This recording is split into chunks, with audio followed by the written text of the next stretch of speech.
사사기 13장 3절에서 5절 말씀. 여호와의 천사가 마노아의 아내에게 나타나서 말했습니다. 너는 지금까지 아이를 낳지 못했다. 그러나 이제 임신하여 아들을 낳게 될 것이다. 너는 포도주나 독주를 마시지 마라. 부정한 것은 아무것도 먹지 마라. 너는 임신하여 아들을 낳게 될 것이다. 아들을 낳으면 그의 머리를 깎지 마라. 그는 태어나면서부터 하나님께 바쳐진 나실인이 될 것이다.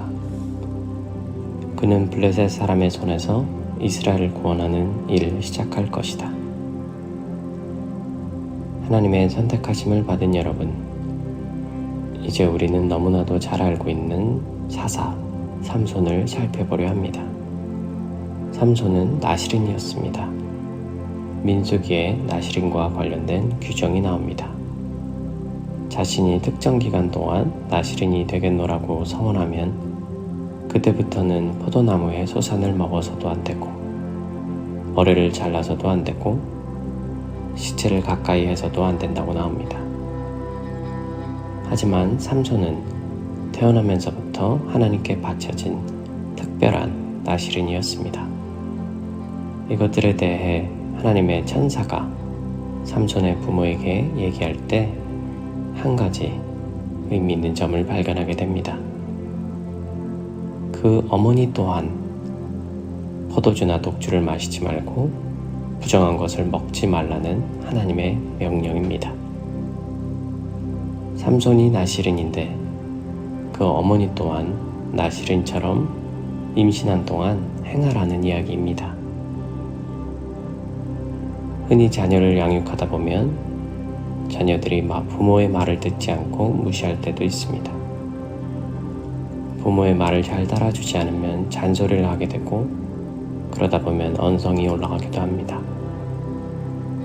밤에 애들을 재우고는 그런 자신의 모습에 힘들어하고 속상해하곤 합니다.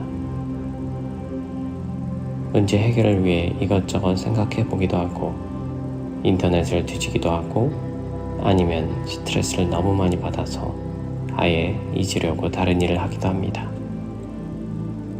전 이럴 때마다 한 가지 마음이 듭니다. 나는 내 아버지 대신 하나님의 말씀을 잘 듣고 있는가? 이런 일이 일어날 때마다 종종 저는 하나님 아버지의 말씀을 잘 듣고 있지 않은 제 자신을 발견하게 됩니다. 하나님과의 인격적인 친밀한 교제 속에 문제가 생긴 것을 보게 됩니다. 순종의 문제, 확고히 서지 못한 믿음의 문제, 감사하지 못하는 마음의 문제, 불평의 언어를 쓰는 문제, 내가 내 인생의 주인이 되어 마음대로 계획하고 움직이는 문제, 습관적인 죄의 문제, 돈에 대한 염려의 문제 등등. 나실인을 낳기 위해 삼손의 어머니는 나실인처럼 되어야 했습니다. 오늘 삼손의 어머니에게 전해준 천사의 메시지를 통해 다시 한번 확인하게 됩니다. 참된 양육에 있어서 필수적인 것은 나의 잔소리가 아닌 나와 하나님과의 친밀한 관계라는 사실입니다. 자녀와의 문제가 생길 때 내가 아버지 대신 하나님 앞에 잘 서지 못하고 있는 것은 아닐까 질문해야 한다는 사실입니다. 요게벳의 노래라는 제목의 찬양 가사로 오늘 묵상을 마무리하려 합니다. 작은 갈대 상자, 물이 새지 않도록 역청과 나무 진을 칠하네. 어떤 마음이었을까? 그녀의 두 눈엔 눈물이 흐르고 흘러. 동그란 눈으로 엄마를 보고 있는 아이와 입을 맞추고 상자를 덮고 강가에 띄우며 간절히 기도했겠지.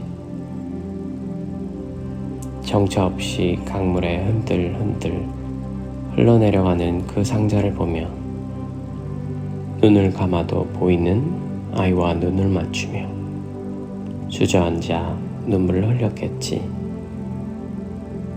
너의 삶의 참 주인, 너의 참 부모이신 하나님, 그 손에 너의 삶을 맡긴다.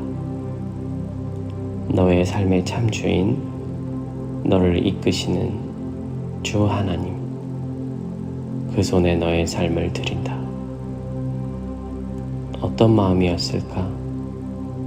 그녀의 두 눈엔 눈물이 흐르고 흘러 정처 없이 강물에 흔들흔들 흘러내려가는 그 상자를 보며 눈을 감아도 보이는 아이와 눈을 맞추며 주저앉아 눈물을 흘렸겠지. 너의 삶의 참 주인, 너의 참 부모이신 하나님, 그 손에 너의 삶을 맡긴다.